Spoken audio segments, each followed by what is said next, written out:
We're back here at the Battle of Kircholm, 1605, Vivictus Magazine game. So that's Vivictus Magazine, issue number 116. So I'm not positive, but I think we're going to circle back and take care of the bypassed or Entente leader Dobrova way back at the start of the battle in the game, the turn in the battle. So we'll do Dobrova's activation now. To keep things interesting, I am going to have the Swedish commander Mansfeld here try to preempt Dobrova, but that does raise the question, and I'm not sure of the answer yet. Can a leader be preempted? Can the same leader be preempted and bypassed again and again and again? Not sure about that. I'm not sure I'm doing exactly the preempted and bypassed mechanic exactly right, but I also, a quick scan, I didn't read through everything yet, but quick scan didn't show that, because now Dobrova is simply the activated wing. So we start over with step A of the activation phase, which is preemption attempt. Mansfeld has a march order, so is eligible to try to preempt. So again, to keep things interesting, I'm going to do that. And he succeeds. His current orders are march. So according to the reactivation, preemption, and interception table, he has to roll a 3 or less to successfully preempt. He subtracts 1. Well, first of all, he rolls a 3, subtracts 1 for his command value, printed on his counter there. And he subtracts 1 more because Mansfeld, like Brandt before him over there, has an all-cavalry wing. So it's actually 3 minus 1 for his leadership, minus another 1 for an all-cavalry wing is a 1, which is well below the 3 or less that he needed to preempt. So he has preempted. He's going now, and Dobrova is bypassed again, and again marked on Entente. So because Mansfeld's wing has a march order, that means they cannot move adjacent to an enemy unit, and that's not good enough because they want to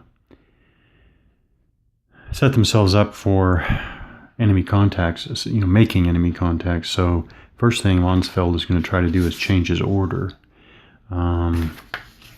His current order is march. He wants to change it to charge. So there's the change of orders table. I start with current order march. I go across to the desired order column charge, and he has to roll a 4 or less is the base. Die roll modifiers, he subtracts his command value, which is 1. Again, the lower left value on his counter. I can subtract the command value of the commander-in-chief or the army or overall commander if stacked. But that's not true. Add 1 if the wing commander is adjacent to an unbroken enemy unit. Mansfeld is not adjacent to an unbroken enemy unit. Minus 1 for cavalry wing. Okay, here we go. Subtract 1 for the cavalry wing that wants to change to charge. This is a cavalry wing, and it wants to change to charge. So now we're down to minus 2 for DRM. Plus 1 for a cavalry wing that wants to change to march. Doesn't apply. And minus 2 to change to rally. So subtract 2. Ooh, he rolls a 7. Minus 2 for 5, so he does not change his orders. So now he'll just execute a march order, which means that he is not, his cavalry units are not moving adjacent to the enemy.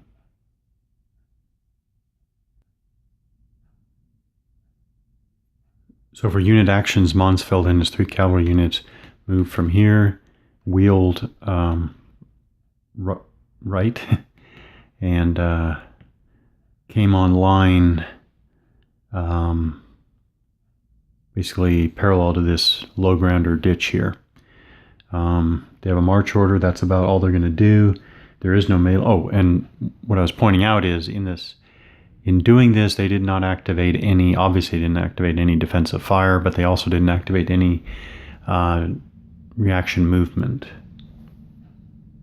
So I'll just say again, I may still not have this right, but I'm just trying to take this exactly as I read it. So there was no melee, so skipped step D. Now we're to step E, reactivation attempt. So I don't see why Mansfeld can't try to reactivate. Rolls a 5. He's going to subtract 1 for his leadership value. Okay, I'm almost glad he failed. He just barely missed it by 1. He would subtract 1 for his leadership, 1 for the all-cavalry wing, but that's still one away from what he needs to reactivate. Now, and so I know that he's flipped to his, basically, activation done side. But if he had successfully reactivated, then you go back to step A, in which case Mansfeld, I think, could have been preempted again. In which case we would go, and I would have tried to preempt with one of the last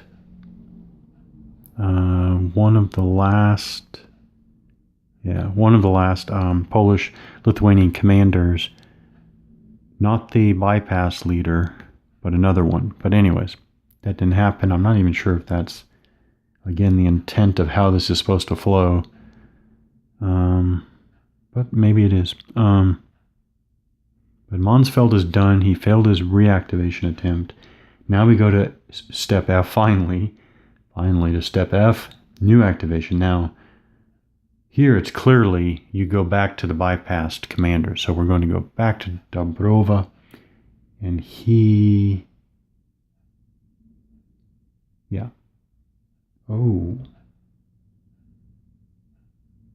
okay. Yes, the tiniest little clarification.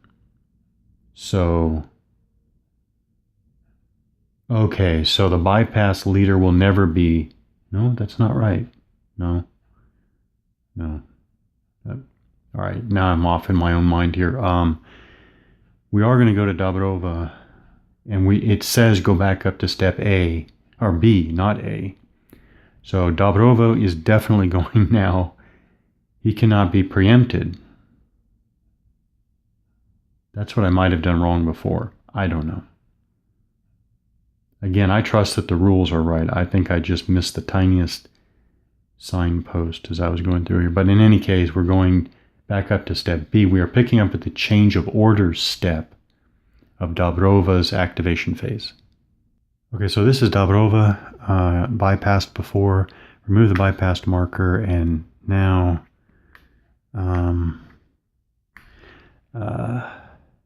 he's going. Now the first step is he could try to change his order. That might be a consideration actually, but for rules, exercise procedures, he's just going to charge ahead, which again might not be the right tactical decision. But he's got all these fresh forces here. What's unique and what I want to look at now is that he's got these two Cossack units way out here, and so he's not going to change his orders. We're done with step B. Okay, now we're going to step C, unit actions. At the start of this step, unit action step of the activation phase for this leader, Dobrova, we have to check for being out of command. And if so, then we will mark them as out of command. Yeah, so this is where they are out of command because of the 3-hex extension range, so to speak. So here's Dobrova. These Reiters are in command. These Cossacks are in command. These Cossacks are in command. These Hussars, yes, are in command. All here. From this unit that's in command, go 1, 2, 3, but the next one's 4 hexes away, which is too far, so they're out of command. So what happens? I think they need to return to being in command, but other than that, I think we're mostly just moving ahead with unit actions. Movements or rallies. When tracing the line of command, by the way, the only thing that inhibits that 2 hex range for infantry, 3 hex range for cavalry is enemy units or impassable terrain. Okay, so if I understand the rules correctly, we check for out of command status at the start of step 3 unit actions of the formation activation phase, like this. But it also says command of a unit is determined at the moment the unit begins its activation. So putting those two together makes it sound like, by the way, I'm going to try to move Dobrova up. Well, basically I'm going to try to move from the back here up to the front, so that when I go to act with these 2 units, they are in command. Because it says, thus a wing commander, Dobrova, or another unit belonging to the same wing, such as, well, even this Cossack unit could move there. That Cossack unit is in command. And this unit that just moved put him in command, and it says can move to bring an out of command unit back to the line of command, then remove, it specifies, then remove the out of command marker from the concerned unit. So it's almost it's instantaneous. So this one would be removed immediately. This one's adjacent to this Cossack unit, which is in command. So it would be removed when I went to act with that unit. So, that's how I understand it. So, so we'll do this. Now, they still have a charge command, so everybody has to end at least 1 hex closer to the nearest enemy. Ooh, that's going to be interesting. Okay, looking at all of the key points together here. Basically, this is really opening my eyes to, well, they seemed like subtleties. Maybe they're not so subtle, but anyways. Now I realize how under these circumstances, Dobrova may have wanted to try to change that order. But I'm not going to do that. He may have wanted to change the order to get his forces better positioned. But what's going to happen here is that because they're in charge orders, this unit, this Reiter unit, has to end at least 1 hex closer to the enemy unit closest to it, which is the infantry unit here. 1, 2, 3. 1, 2, 3, 4. 1, 2, 3, 4. This is the clearest or closest enemy unit.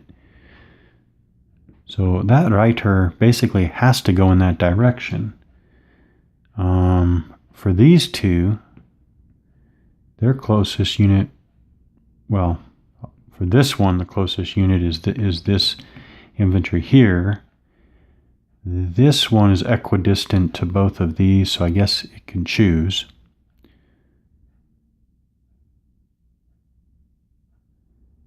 And then the second line units here, 1, 2, 3, 4, 1, 2, 3, 4, 1, 2, 3, 4, they're equidistant to 1, 2, 3, 4, 1, 2, 3, 4, to multiple units. So I guess they can generally move up. But the bottom line is he's not coming off in this direction. 1, 2, 3.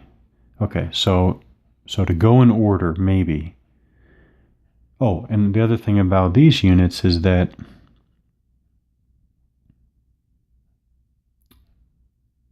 if they were to come into command, they would then have to move against these units here.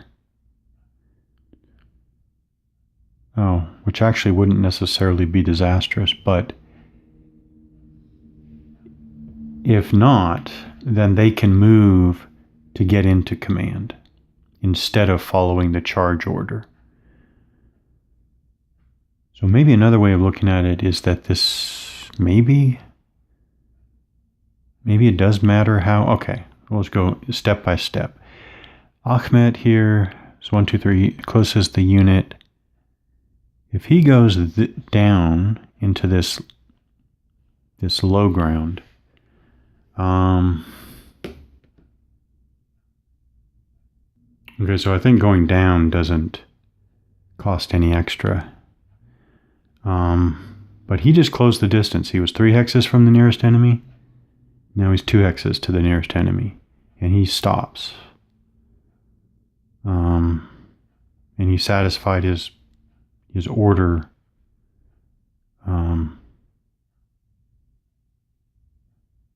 Yeah, he satisfied his order. Now, and he didn't.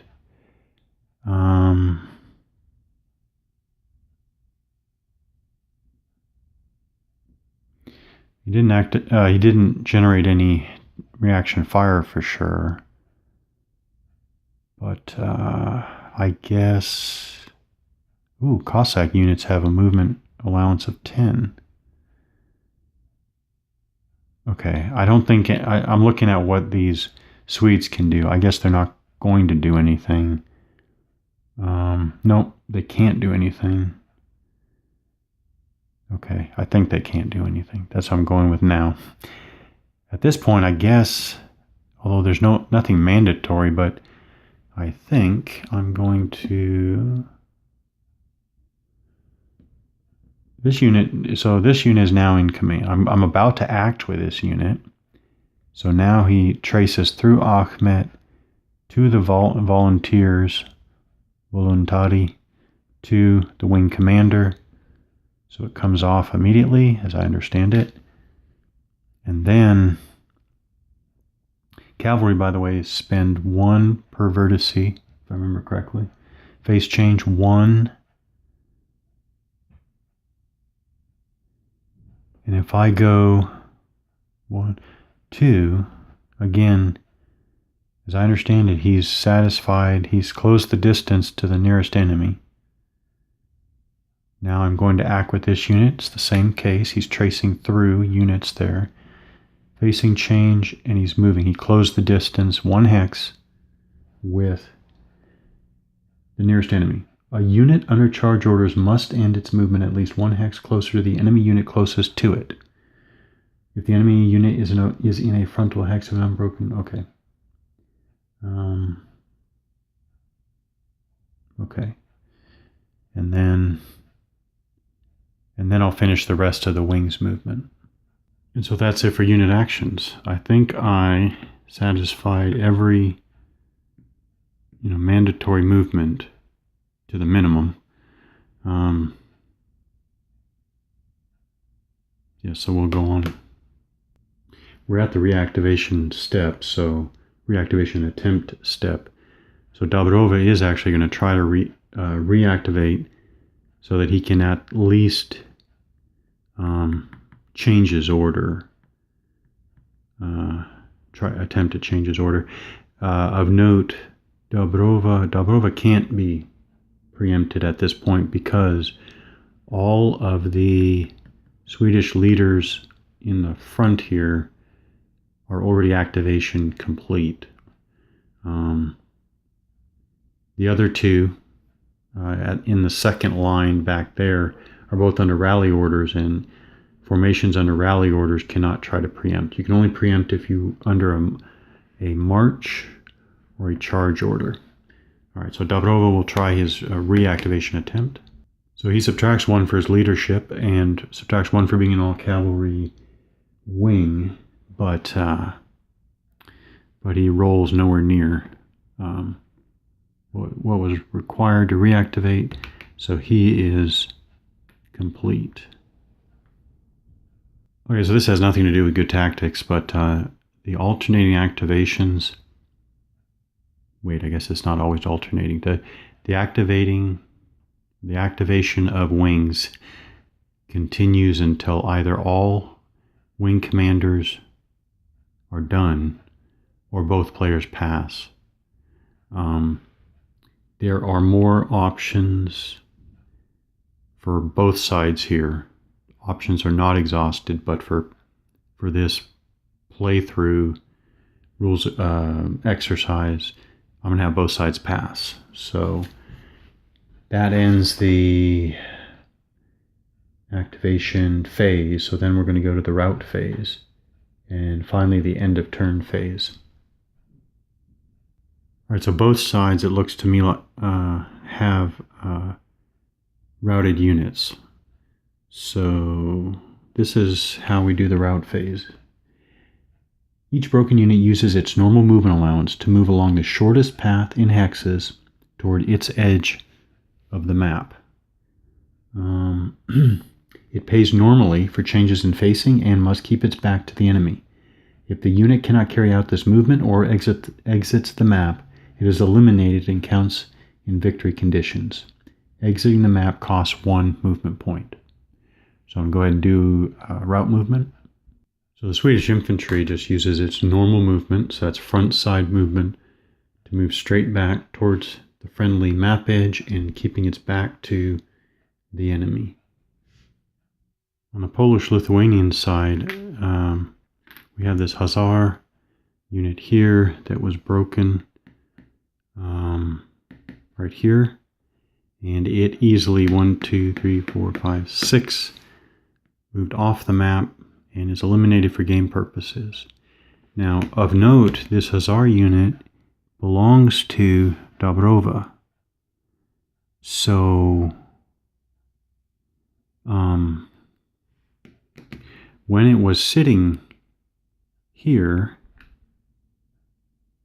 and was broken,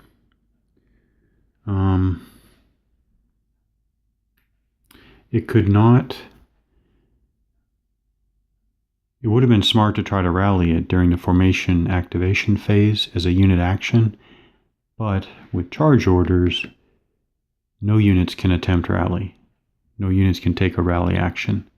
So that would have been possibly a consideration for Dobrova to try to change his order just so that... Oh, wait a minute. Oops. Okay, I got that right. Yeah, under charge orders, no units may attempt to rally. If he had successfully changed to, say, a march order, then moved here, where he moved, then he would be adjacent to the broken unit, which meant that it then, as a unit action, could try to rally. But as it was, Dobrova was under charge orders, so the Hussars during the formation activation could not try to rally, and when we got to the rally phase here, they easily fled the battlefield. So as during the final end of turn phase, or whatever it's called, all of our leaders are flipped from their activated sides, flipped back over to their unactivated sides. So we go through and do all of that, and any artillery that fired during the turn and were flipped over to their fired sides like that, flip all your artillery back over so that they are available for the next turn, and that is the end of a turn.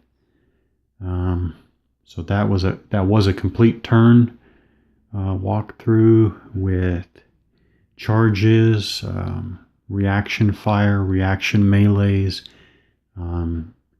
units becoming disordered, shaken, broken, routing off the battlefield, preemption, continuations or reactivations, orders changes. That was definitely a walkthrough of a good 90%, I think. I'm thinking about a good 90% of the game rules. Incredibly engaging, especially for the size of the action here. Now, I'm not sure.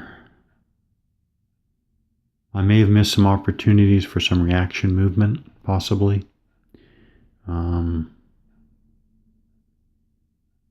Definitely a game that makes me think. Lots of replay value here to just try different things.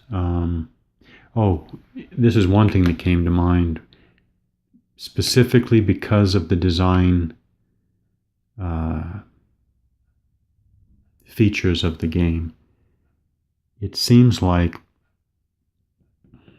it would be really important to keep a local reserve.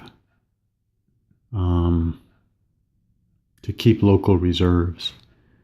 And that's really interesting. Although I want to try that. But that is one thing that comes to mind from this practice playthrough of a turn. The importance of keeping those local reserves to react to developments on the battlefield. All very interesting, incredibly interesting. The only thing, just one thing that I come away questioning or wondering about is, and I easily could have missed it. However, when a unit, well, let's see. Let's go. If this unit here, Cossack unit, is here in the flank. So the Cossack unit here is in the flank of the Cuirassiers here. The Cuirassiers are in the front of the Cossack unit, but when the Cuirassiers fire at the Cossacks and they're firing out of their flank side, firing to their flank, I was curious why there wasn't any penalty or reduction in firepower or something. Again, I might have missed that, and I'm wondering whether musket and pike handles this or not.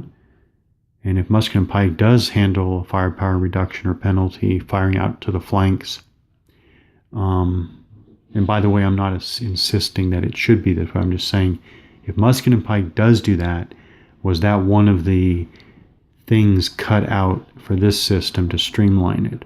Or is there actually a design explanation for why fire out to the flanks is just the same as firing into the frontal hexes?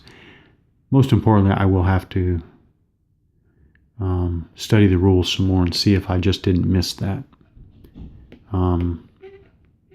Otherwise, an incredible system. Now, probably a good deal of this system's what I would say is straight up success as in a design sense.